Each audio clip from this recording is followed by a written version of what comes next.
oh my. Where should I start?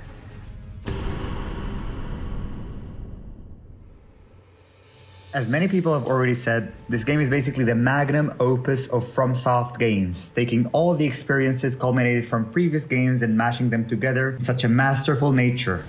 You will not be disappointed.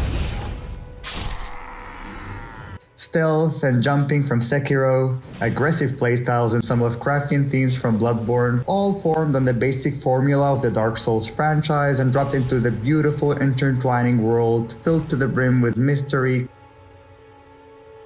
quests, and dungeons.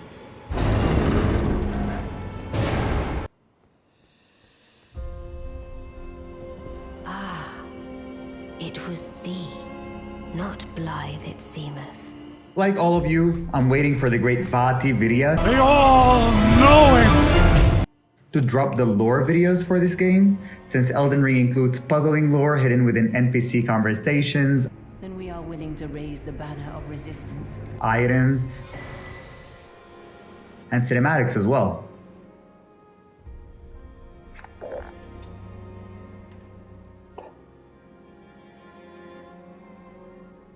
But even though some of it is puzzling, it's much more accessible than older titles.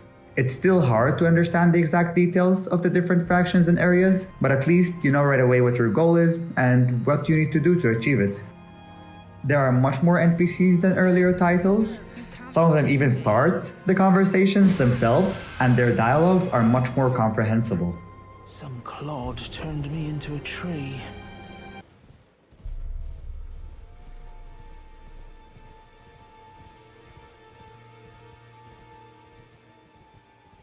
The open world in this game has Berserk written all over it, and I love it. From the very first moment you open the door, exiting the tutorial dungeon and entering the first area of Limgrave, you're overwhelmed with this beautiful pastoral scenery, and you're free to go wherever you just want. You can go anywhere you see, basically. It's like From Software slapping you in the face with the open world aspect, and it works. Well, to be honest, anytime I hear the term open world, I immediately get PTSD flashbacks of games like Assassin's Creed or Horizon Zero Dawn, where being an open world is just a technicality and there's actually not much variety in the world to justify it. But I couldn't doubt FromSoft's developers, who produced masterful games over and over nonstop since Demon's Souls. And for the first time ever, I pre-ordered the game. And as usual, they did not disappoint. The open world, while smaller than other open world games, it's full of many different adventures, NPCs, dungeons, real-time events and quests, all spread out naturally through the world, allowing the player to breathe between encounters and use Torrent, the greatest of all-time horrors, without keeping it too boring.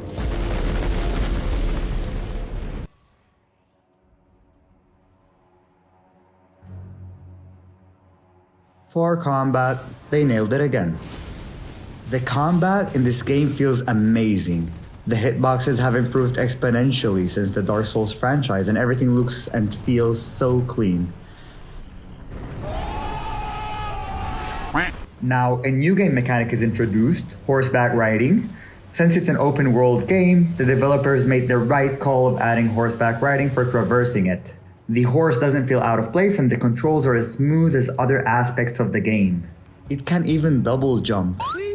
With the horse comes also horseback combat, where not only you, but also enemies and bosses can fight while mounting a horse. The weapon variety is also huge. Not only will you definitely find the weapons most fitting for your playstyle, FromSoft brought back dual wielding and big time. FromSoft brought back FromSoft brought back dual wielding big time, unlike the half-assed attempt at it in Dark Souls 3. Other than weapon variety, FromSoft brought back poise from Dark Souls 1, where you have an invisible poise bar for enemies. Once the bar is full, the enemies will stagger. The poise bar is even filled faster by using heavy attacks, jumping attacks, and it makes the combat much more varied and effective than just spamming R1, which is the usual strategy in FromSoft games.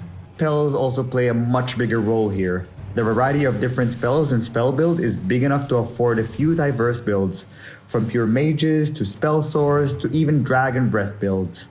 It's all there. The enemies are as strong as usual, where mistakes even against the most basic enemy could get you killed. Now, some of the enemies in the late game could be a bit too hard, where they basically one-shot you for any mistake you make. Now for the bosses. Oh, the bosses. Pillagers, emboldened by the flame of ambition. The main dish of the FromSoft meal of infinite death. Most of the bosses, excluding the first two main bosses, were not too hard, but even then, their design was usually interesting and quirky. Some of these boss fights were a spectacle to experience. Now, the late game bosses felt more true to the famous hard FromSoft bosses, where you had to die quite a bit while learning their movesets and gathering the experience needed to overcome them.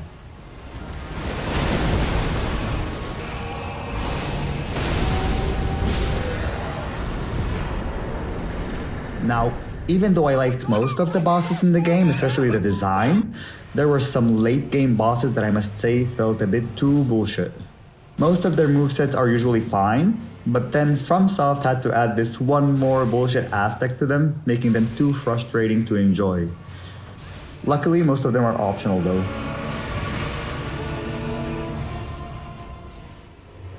All in all, I must say that this was one of the most enjoyable FromSoft experiences.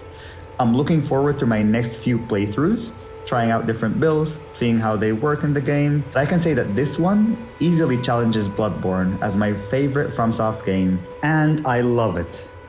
How about you guys? Have you already played Elden Ring? Finished it? What are your thoughts so far?